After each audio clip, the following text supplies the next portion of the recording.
Welcome to the Slop Temple. We pray this video helps. You start by connecting the DualShock 4 to your PC, plug a USB-C cable or pair via Bluetooth, and make sure the controller has battery.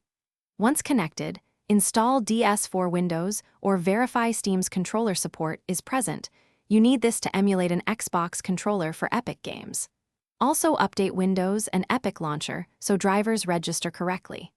Next, launch a game in Epic once to allow controller detection. This initial run clears common handshake issues and gets everything ready for configuration.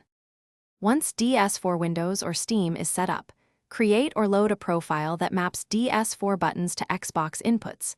This is the why Epic games expect an X input controller. If running through Steam, enable PlayStation support in controller settings, then add your Epic game to Steam as a non-Steam shortcut and launch through Steam to use Steam's remapping. Make sure DS4 Windows is set to hide the physical DS4 input when emulating. This avoids duplicate inputs. Finally, test triggers and analog sticks in-game and adjust dead zones.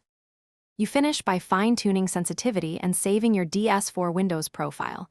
That keeps layouts consistent across sessions. If controls feel off or inputs duplicate, make sure only one emulator, DS4 Windows or Steam, is active and disable conflicting overlays. For Bluetooth issues, unpair the controller, reboot, and repair using PS and share buttons to force discovery.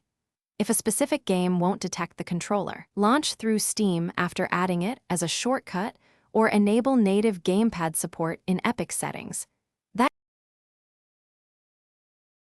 Thanks for watching. Consider subscribing if we helped you.